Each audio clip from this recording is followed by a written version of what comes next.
Alrighty. Howdy neighbors and welcome back to Tailor Tales. It has been a hot minute since we last played. We did chapter 2 last time. They added more stuff to the shop, so I'm gonna need to get more money. But I realized that I have enough that I can keep going with the story. So, I mean, you know what? Might as well for a minute. Only 600 and I have 8,200. Let's do it.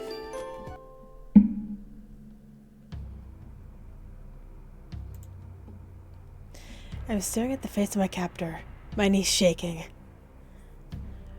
What have I gotten myself into? We'll never know. The Yamis remained stoic and motionless, arms crossed over his chest in a threatening manner, as he leans against the edge of the desk.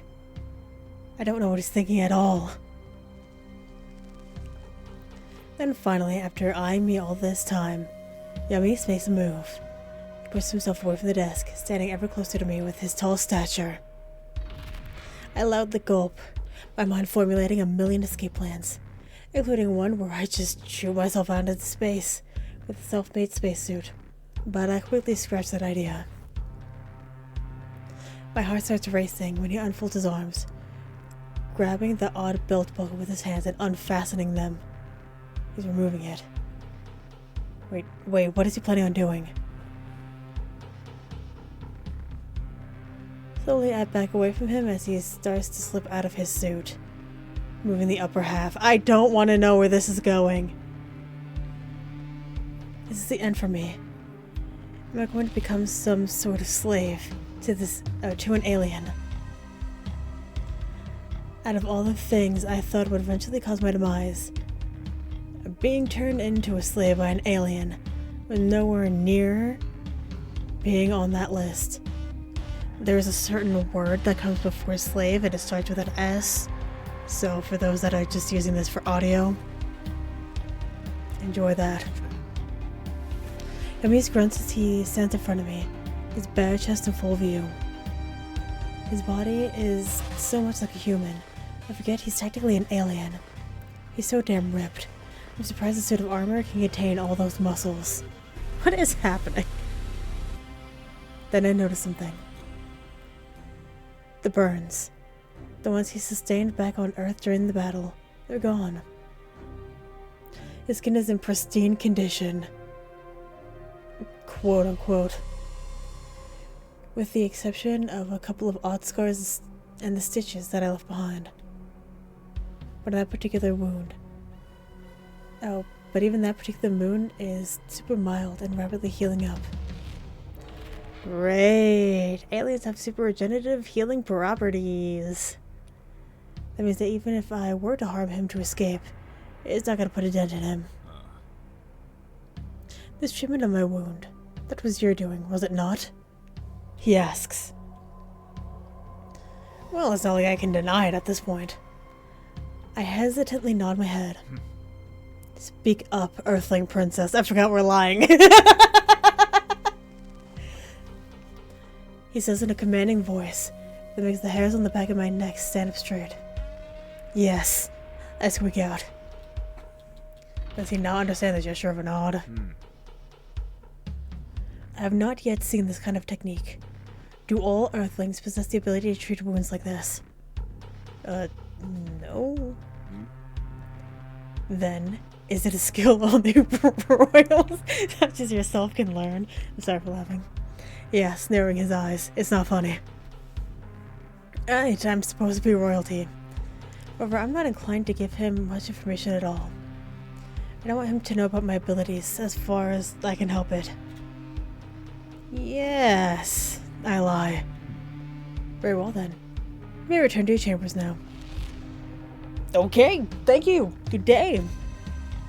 Yamis puts his suit back on, as if he's just finished a business meeting. He sits down at his desk. He's still got this poker face on. I can't tell what he's thinking or scheming. What do you plan to do with me? I ask out loud, unable to live with the uncertainty. His chilly eyes look up at me. They feel ruthless, devoid of any emotion. to present you to Lord Voidus. He answers coolly. Voidus, there's that name again. One of the other aliens mentioned it before. Is it their king? His father, perhaps? Am I being offered on a golden plate to some strange alien far away from Earth? I want to scream in protest, but I try to keep a level head. I won't gain anything for throwing a temper tantrum in space.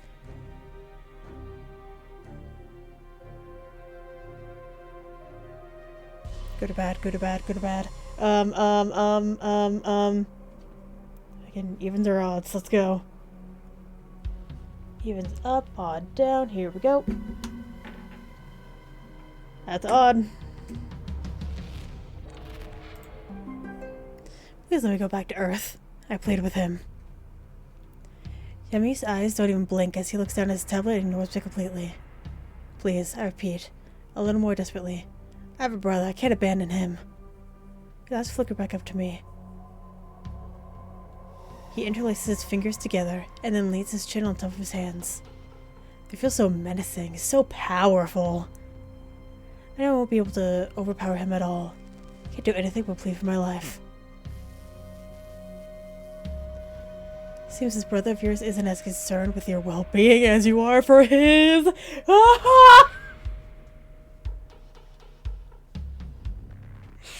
He travels out slowly. God damn. Of course he is. I fire back immediately. Andrew must be worried sick about me. He's stressing out about my kidnapping. He's figured out a way to save me. Oh, he's figuring out a way to save me right this moment. I say confidently. There has been no attempt made to follow our ship. Earth doesn't seem to have the technology for space travel. You, my dear princess, have been abandoned by your people. I feel myself choke on my own words. I am concerned now, truly. We can fly to Mars, but the capacity and advanced technology I've witnessed is no match for our current technology. No one is coming to get you. Yamisa's voice feels like a venom. A dose of a reality check I needed. I am in space, kidnapped by aliens, and no one is going to come to save me. They simply can't. Not even Andrew, who is a genius in his own right, can find a way to instantaneously cross space and teleport beside me. I'm on my own. We'll go to the planet Duel, and you will be a gift to Lord Voidus. That is final. Despair and anxiety well up inside of me, as I'm starting to accept the reality of my situation. I'm not going back home. Yamis leans back into his chair, and then taps the finger onto the tablet on his desk. Come get the Earthling Princess, he commands. The tablet beeps and the door on the other side of the room slides open. One of the armored platoon soldiers walks aside. I forgot they're kobolds! Captain Yamis. The alien salutes him. It looks like it's supposed to be close to James, but it looks like Yamis to me. Yamis lazily flicks his hand toward the exit. Get out of my sight. The soldier roughly takes your upper arm and yanks you toward the door. Hey! I protest. The soldier ignores me and I'm thrown out of the captain's quarters. As I'm being forcefully dragged around by this brute, I see the other aliens walk about the ship. Most of them seem to be in training. Can't believe we lost Il Luyuk and Madraka. The soldier mutters. I raise an eyebrow at him. Is he talking to me? He gets hard on my arm as I yelp out in pain. I only got the stupid princess. The soldier shakes his head. When we arrive at a door, he throws me against the wall. I use my hands to prevent myself from face planting into it. Lord Vartas won't be happy about this. He won't. The soldier shakes his head once more. He taps his heel against the panel on the ground and the door slides open. It's my holding cell. With his tiny eyes, he looks at me, expecting me to go inside, but I haven't budged. Are you really going to keep me locked up all this time? I ask. The soldier huffs loudly. Inside. He chastises me. Freedom might rough me up. I quickly step inside the cell. The door immediately closes behind me. Andrew, Kane, Kim. What are they doing? Are they searching for me right now? Is Kane even alive? Did that brute kill Kane? I shake my head no. I refuse to believe anything happened to Kane. Kane got out, I'm sure. I pace back and forth on the panel of the floor. Each time I step on it, I expect the door to open, but this time it's truly locked. Breaking out of here will serve no purpose, though. It's not like I have anywhere to escape to. I have to be careful about what I'm going to do. I need to scope things out first. There's so many things I need to think about. First, I need to determine whether or not an escape shuttle of some sort exists on the ship. Then, how long will it take for our journey to end before we reach this planet, Yule? When I've got a time frame, I can plan my escape. If there are no escape shuttles, my last resort will be to threaten the captain. That's worked so well for us. My mind flashes back to the moment where he slung me over his shoulder and flew through the underground base up into the air. That alien, he's super strong. I definitely won't be able to overpower him with sheer force. I have to be clever. I have to set a trap. I'm gonna have to come up with a plan to either subdue or kill the captain. Being locked up like this, I lost my sense of time. I've been fed twice already, but I have no idea how long I've been locked up for. It's very cold here too. I'm huddled to the corner of the makeshift bed. I rack my brain with plans and ideas to escape the spaceship. I realized I didn't do much when I left. I didn't do much when I'm still left in the dark about a lot of things. First, I need to know how big this ship is, and perhaps if there are any escape shuttles that could bring me back to Earth. To be able to explore, I need my freedom. I need to get out of the cell and explore the ship.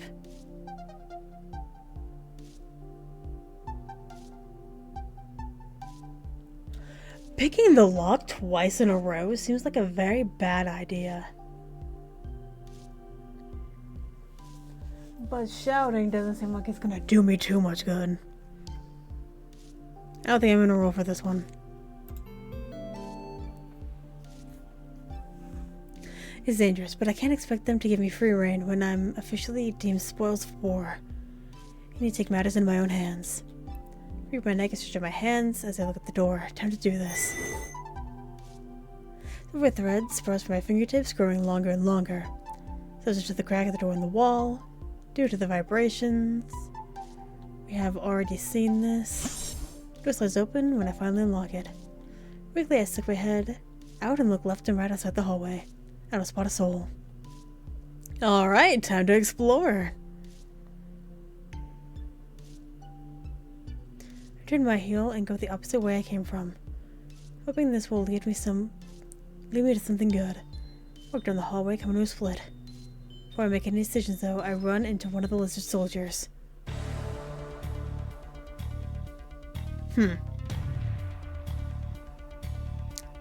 Well, this has better gas. A bit startled, he shakes his head and then glares at me. My face pales. Earthling, what are you doing out? He roughly grabs me by my arm. Proud in pain. He squeezes me hard enough that I think the bones of my arm will splinter. Coming with me to answer Captain Yamis. He takes me along with him. I'm shoved into the same room I was before. I lose my footing from the powerful push and collapse onto the floor. Captain, she was running off. Yamis is still at his desk, as if he hadn't moved since the last time I saw him. Captain stands up from the desk and makes his way over to me, each step echoing in the middle room. So I gotta punish me for breaking free. I look up at him, my body shaking, but my eyes are unwilling to let him see how afraid I am of him, so I hold his gaze. Maybe it's a good thing he brought me to the captain. And now I could perhaps open a dialogue with him, and bargain for my freedom to roam the ship. You have an uncanny talent for breaking out of holding cells.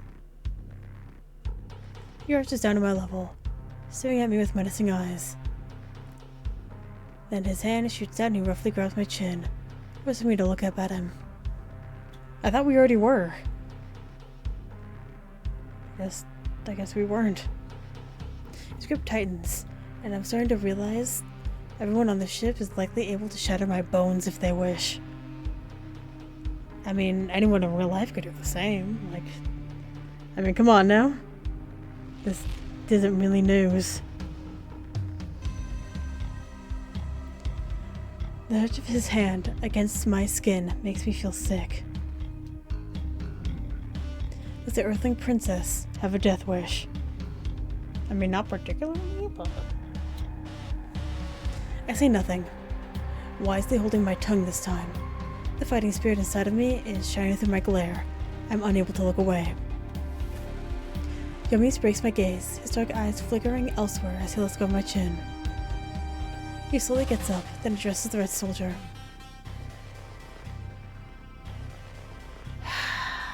Fuck. That didn't work out. Higher up this time, it stations someone at her cell. My eyes grow wide. No! I yell out as loud as I can. Get up. My vision blows immediately, my thoughts are rattled. I'm left wobbling on my feet, struggling to stay upright. I have no idea what just happened, till I finally start feeling the stinging pain in my cheek. Silence, barks the soldier. My fingers touch my glowing red cheek. I got hit by the soldier! Why can I not say that word? Soldier! Holy hell, does it hurt. He folds his arms across his chest, obviously not amused by my outburst. I need to bargain for my ability to explore the premises. There's no other way. Seems you have no sense of self-preservation. Perhaps Earthlings are just eager to meet their demise.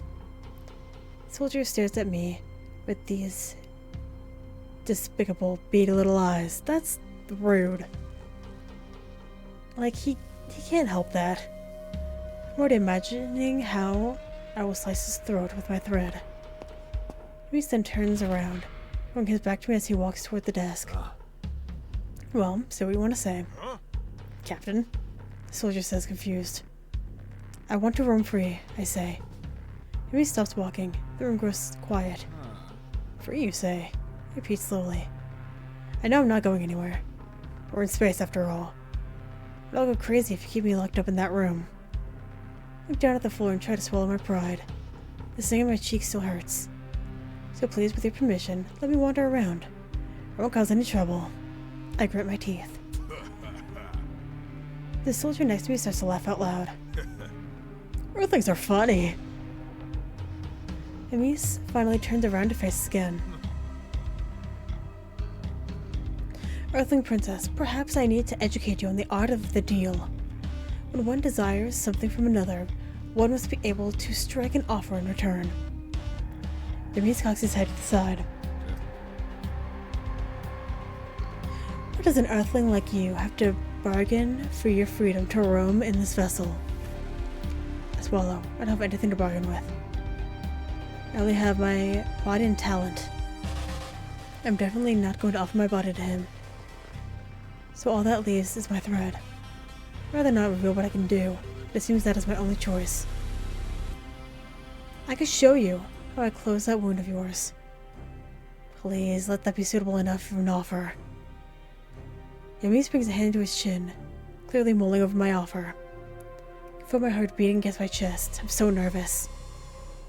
What if he won't let me? GamesRHard? GamesRHard? GamesRHard? Yamis calls out. The soldier stands straight. Yes, Captain. Assign one of the lower ranks to guard and guide the Earthling Princess at all times. Make sure to deliver a full report at the end of each day. Captain. He repeats. This is a dumb thing for you, Captain. My eyes have stopped blinking. I can't believe my luck. He's agreeing to my requests. I can't help but suddenly let out a breath of relief. Amias notices my obvious change in demeanor, and he approaches me all of a sudden. He sizes me up, glaring down at me with those dark eyes. Oh god, for a second I forgot how muscular this alien is. He can stab me in half with very little effort.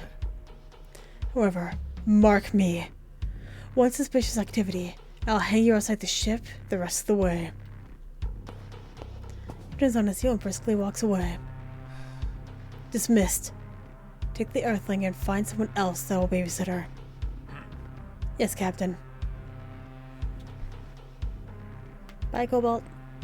A sudden yank of my arm brings me back to reality. I'm forcefully removed from the room. A few soldiers sharing a meal. They all look up when I enter the area. Hey, look! The soldier blares loudly. A small soldier jumps up from his seat and comes running toward us.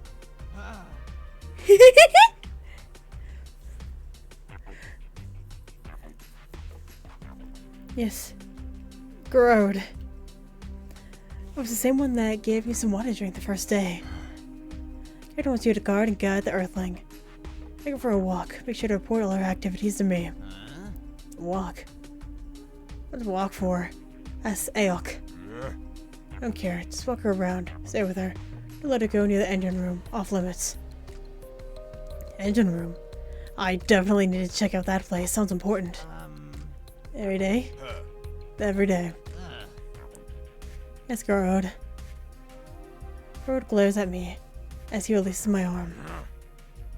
Any funny business and I will eat your head, he threatens. That's a good threat, gotta say. Very intimidating. A+. GamesRHard finally disappears from the room. GamesRHard not that mean. GamesRHard not eat Earthlings, said Aok in a high-pitched voice. It seems this soldier has a lower ranking than the rest, but it seems a lot friendlier. Maybe I can be persuasive and get him to show me around the entire ship. Aok, is that your name? I ask. Aok smiles at me. Yes, yes. Alright, well. Aok, do you think you can give me a tour of the ship? A tour? Yes, can. He readily jumps next to me and urges me to start moving forward. Go, go. He gushes eagerly. We head out of the room together. Within an hour, I've witnessed pretty much the entire ship. The fleet, as Aok likes to call it. It's not that big. My cell seems to be on the same floor as the sleeping quarters of the rest of the crew. And there's the common room, where I came from, where everybody eats their food. We also entered the observatory room, which has a few weird machines lying about that don't feel familiar to me. The engine room and bridge were off limits, though Aok did point out to me how to get there. That's the fleet, said Aok with a big smile. I love the smile animation. Just the mouth open. It was a pretty short tour. I didn't see any rooms that had an escape shuttle or anything close to it. Most of those are hidden in the engine rooms. I need to gain more information. So, Aok. Who is Veritas? Is my first question. Lord Veritas is our king of planet Yule. He saved planet from death, he explains. King. Must be Yamisa's father then. They're probably both crazy and power hungry. And why did you attack Earth? Aok looks down to the floor, suddenly growing silent. You're not dead, but not alive. You'll need water. Water? Is that why they came to Earth? We have salt water, buddy. That's not good for you. especially for kobolds. A high of mineral water would surely just ruin your skin, is what I was gonna say. That's not what I wanted to say. What about me? Why am I being taken away? Ayok furiously shakes his head. Not too much. Must rest now. Go to room. Ayok points out the door to my cell. I guess those are all the answers I'm getting for today. Okay, thank you for showing me around, I say. Ayok brightens up with a smile. He seems easily pleased.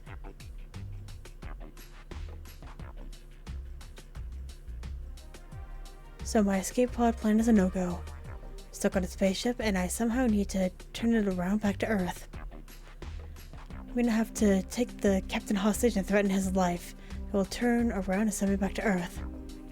But he's very strong.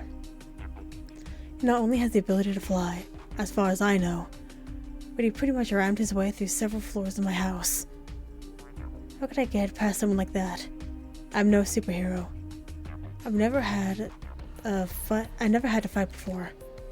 He would easily overpower me with brute strength alone. I need something a little more clever. I could somehow get close enough to him to pierce his skin with my thread.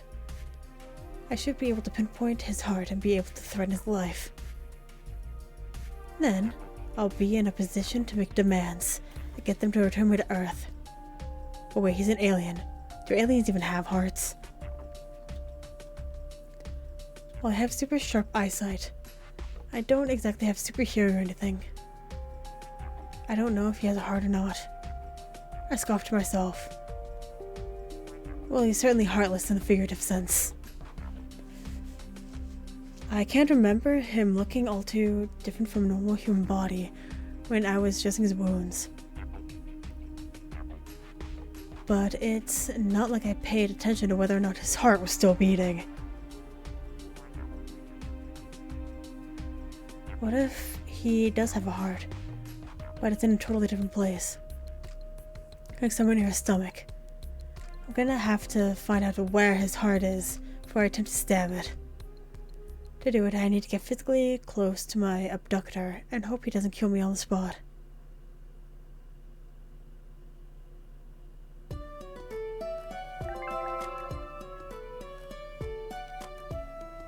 have an important client waiting for you.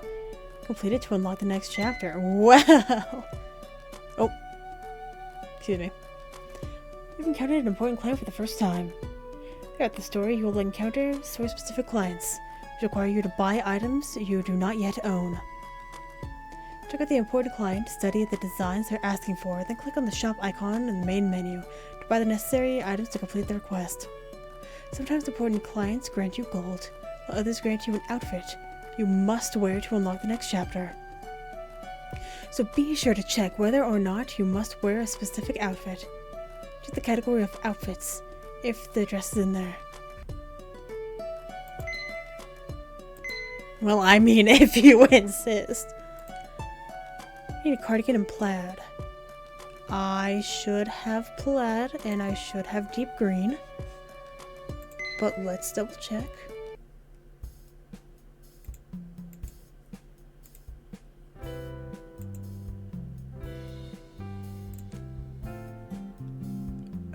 Okay.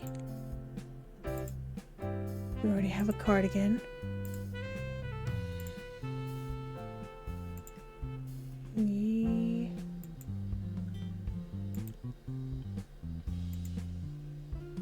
do have the right sleeves.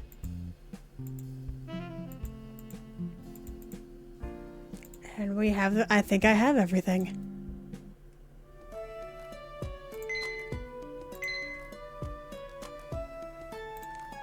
Let's do it. Alright, I need green. It's this one. Needs to be this way with blue. That is too bright. That looks good. And then the sleeves need to be short. Add the same green.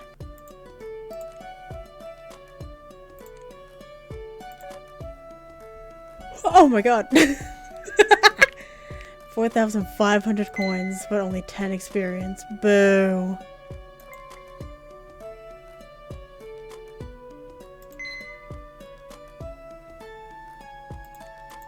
I need to buy myself some outfits. It's kind of pathetic.